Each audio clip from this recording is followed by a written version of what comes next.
ዕለት 14 ሓምለ በስመ አብ ወወልድ ወመንፈስ ቅዱስ አሐዱ አምላክ። ዕለት 14 ሓምለ በዛ ዕለት እዚኣ ቅዱስ አብሮኮንዮስ ወተሃደር ክርስቶስ ሰማዕትነት ተቀበለ። ነዚ ቅዱስ እዚ መወለዱ ካብ ሃገር ኢየሩሳሌም እዩ። ስም አቡኡ ክርስቶፎሮስ ትርጉሙ ለባስ ክርስቶስ ማለት እዩ። ክርስቲያን እዩ። ስም አዲኡ ከዓ ቴዎዶስያ ትበሃል። ንሳ ከዓ መምለኺት ጣዖት ነበረት። አቡኡ ምስ ዕረፈ አዲኡ ሒዛቶ ምስኡ ከዓ ብዙሕ ገንዘብን ገጸ በረኸትን ሒዛ ናብ ሃገር አንጾኪያ ኸደት። እቲ ገንዘብን አመሃን ከዓ ንኸሓደ ንጉስ ዲዮቅልጥያኖስ ገጸ በረኸት አቕረበትሉ። መሊሳ ወዳ ከዓ አቕረበትሉ እሞ ገዛኢ ጌርካ ሽሞ ኢላ ለመነቶ። ዝሃበቶ ገንዘብ ተቐቢሉ ንወዳ ድማ ኣብ ሃገረ እስክንድርያ ገዛኢ አመሓዳሪ ገይሩ ሾሞ። ንክርስቲያን ክቐጽዖም ኣዘዞ። ደብዳቤ ጽሒፉ ድማ ነቲ ትእዛዝ ኣጽንዖ። ካብ አንጾኪያ ቁሩብ ውፅእ ምስ በለ ኣጸቢቑ ዘፍርህ ካብ ሰማይ ቃል ናብኡ መጸ። ብስሙ ጸዊዑኻ ከምዚ በሎ፣ ከምቲ ዲዮቅልጥያኖስ ዝኣዘዘካ እንተጌርካ ንስኻ ብሕማቕ ሞት ክትመውት ኢኻ።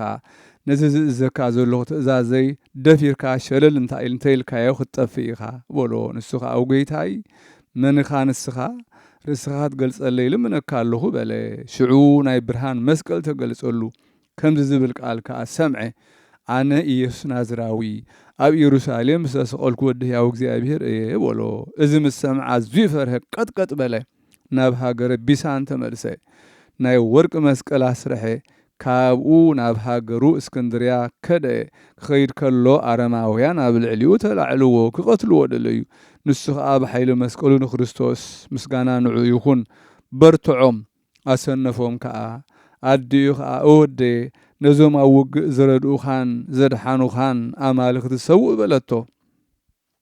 እዚ ቅዱስ ከዓ መለሰላ፣ ኣነስ ብዘይካ ንጐይታ ኢየሱስ ክርስቶስ ብመሕወይ ሓይሊ መስቀሉ ዝረድኣኒ ንኻልእ ኣይስውእን እየ በላ። ኣዲኡ ካብ ወዳ እዚ ቃል እዚ ምስ ሰምዐት ናብ ዲዮቅልጥያኖስ ልኢኻ ወዳ አብሮኮንዮስ ክርስቲያን ከም ዝኾነ ነገረቶ።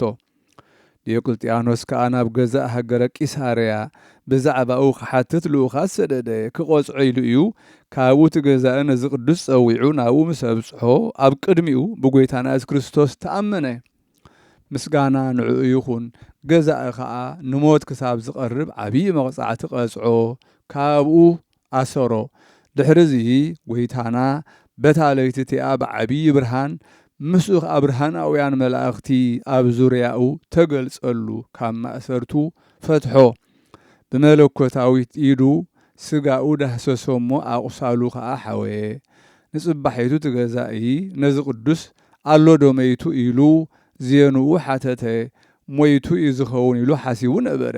ብዘይ ገለ ጉድለት ጥዑይ ኮይኑ ምስ ረኸቦ ከዓ ናብ ኣብያተ ጣዖታት ወሰዶ። እዚ ቅዱስ ኣብኡ ምስ በጽሐ ጥዑይ ኮይኑ ምስ ረኣዮ ኣጸቢቑ ተደነቐ።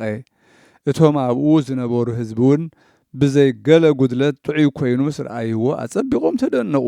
ዓው ኢሎም ከዓ ኩሎም ንሕና ክርስቲያን ኢና ብኣምላኽ ቅዱስ አብሮኮንዮስ ኢና ንኣምን በሉ። ገለ ካብኦም ሰማዕትነት ተቐበሉ ኣለዉ። ንሳቶም 2 መኳንንትን 12 ኣንስትን ንቅዱስ አብሮኮንዮስ ቴዎዶስያ ዲኡን እዮም። ገዛኢ ነዚኦም ኣራእሶም ብሰይፊ ቖርጽዎም ኣዘዘ። ብ6 ሓምለ ተሰይፎም ናይ መንግሥተ ሰማያት ኣኽሊል ሰማዕትነት ተቐበሉ። ንቅዱስ አብሮኮንዮስ ከዓ እንታይ ከም ዝገብሮ ክሳብ ዝውስን ኣሰሮ። ኣብቲ ቤት ማእሰርቲ ከዓ 3 መዓልታት ቀነየ። ካብኡ ኣውፅኦ እሞ ከምዚ በሎ፣ እንሆ 3 መዓልቲ ተዓጊሰካ ልብኻ እንተተመልሰ ነፍስኻ እውን ተራህራህካላይ ልኤ። ሕጂ ከዓ ንኣማልኽቲ መስዋእቲ ሰውእ በሎ። እዚ ቅዱስ ከዓ መለሰሉ፣ ኣይከውንን እዩ ልበይ እውን ናብዚ ትብሎ ዘለኹ ኣይምለስን እዩ። ኣነስ እንሆ ብዘይካ ጐይታ ኢየሱስ ክርስቶስ ምስጋና ንዑ ይኹን ካልእ ኣምላኽ ከም ዘየልቦ ፈሊጠን ተረዲአን እየ በሎ። እዞም ብኢድ ሰብ ዝተሰርሑ ጣዖታት ካብ እማንን ካብ ኣዕፃውን እዮም። ንሳቶም ፍጡራን ኣይሓስቡን ኣይጠቕሙን እዮም በሎ። ብዛዕባ እዚ ገዛኢ ተቆጥዐ ጎድኑ ብኣስያፍ ክስንጥቕዎ ኣዘዘ። ሰይፊ ዝሓዘ ኣርኬላዎ ዝስም ወተሃደር ጎድኑ ክስንጥቆ ኢዱ ኣልዓለ። ንግዚኡ ከዓ እታ ኢዱ ደረቐት፣ ወዲቑ ከዓ ሞተ። እዚ ገዛኢ መሊሱ ተቆጥዐ፣ ኣብ ምድሪ ክድርብይዎ ኣዘዘ። ደርበይዎ፣ ዓብዪ መቕፃዕቲ ከዓ ቀፅዕዎ፣ ስጋኡ ብኻራ ሰንጠቕዎ።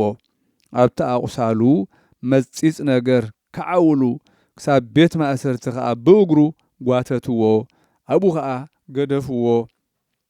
መሊሱ ኣብቲ ቤት ማእሰርቲ 3 መዓልታት ቀነየ። እቲ ገዛኢ ከዓ ሕጂኸ እንታይ ክገብሮ እየ እናበለ ይሓስብ ነበረ። ካብኡ ካብ ማእሰርቲ ኣውፂኡ ሓዊ ናብ ዝመልኦ ጉድጓዳ እተዎ። ጎይታና ከዓ ካብቲ ሓዊ ኣድሓኖ፣ ዋላ ሓንቲ ትንክፍ ኣይበለቶን።